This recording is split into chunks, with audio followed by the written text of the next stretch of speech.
Il s'est Ouais. passé pas mal de choses la semaine dernière chez les Gunners, avec notamment la blessure jusqu'à la fin de saison de Kai Havertz, ce qui fait que Arsenal se présentait ce week-end sans avant-centre pour défier Leicester. Et puis, l'improbable Mikel Merino s'est mué en buteur avec un doublé après être entré en jeu, ce qui fait que Liverpool n'est plus qu'à 7 points, alors est toujours à 7 points surtout. Mhm.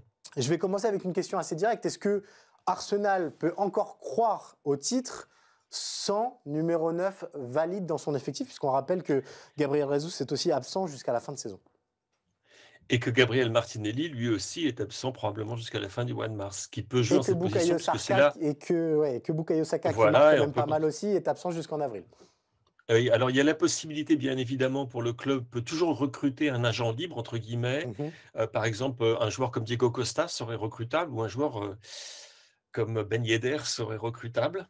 Bon, Ok. je crois que ça poserait peut-être problème, mais c'est encore possible, c'est permis par la réglementation. Mais cela dit, tu vois, je regardais le carnet de route, la feuille de route des Gunners jusqu'à la fin de la saison, jusqu'à ce match contre Arsenal, contre Liverpool. Mhm. Et je me disais, mais tiens, c'est quand même marrant, je les vois bien gagner tous ces matchs. C'est marrant, hein, parce que tu regardes, prochain match contre le West Ham de Graham Potter qui va nulle part en ce moment. Ensuite, Nottingham Forest qui alterne le bon et le moins bon. Manchester United qui alterne le moins bon et le pire. Chelsea qui également va pas bien. Ouais, pas Ensuite, il bien. reçoit Fulham, une équipe qui est excellente, c'est vrai, qui marche Mhm. bien, mais bon, c'est à domicile. Et tu continues, tu regardes tous les matchs jusqu'à ce 10 mai où Liverpool accueille Arsenal à Anfield et tu te dis, bah, oui, il y a une chance, surtout que c'est un truc dont on n'a pratiquement pas parlé. La dernière défaite des Gunners, c'était le 2 novembre dernier contre Newcastle, 1-0. Depuis 15 rencontres, 0 défaite. Alors, le fait est, il y a eu 5 matchs nuls qui ont amputé, bien évidemment, pas mal de Mhm. points aux Gunners, mais 15 matchs sans défaite, ce n'est pas rien.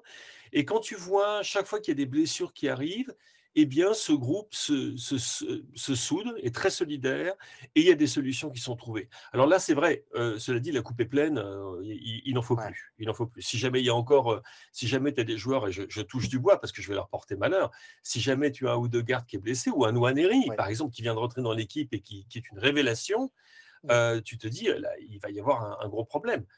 Mais défense, ça va, milieu de terrain, ça va. Devant, par contre, c'est la pénurie. Et il a fallu Mikel Merino. Mais j'espère quand même que tu auras apprécié la qualité de ces deux finishes. C'était des vrais Magnifique. finishes de numéro 9, hein, que ce soit le coup de Absolument, tête ou absolument.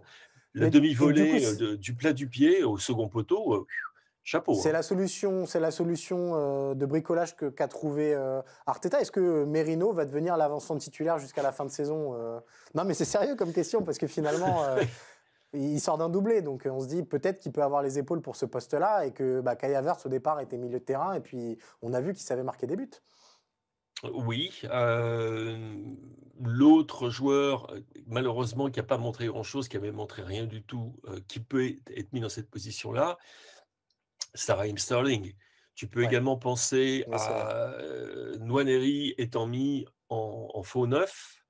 Mm. C'est également possible. Tu peux penser à Léo Trossard, qui lui aussi a joué dans cette position. Donc, le problème, c'est pas tant avoir un joueur qui soit dans cette position-là, même si tu aimerais évidemment avoir Jesus et si tu aimerais avoir Bukayo Saka et si tu aimerais avoir Kai Havertz. Le problème, c'est que tu peux permuter, mais que le problème, c'est que tu peux permuter entre 4 joueurs maximum.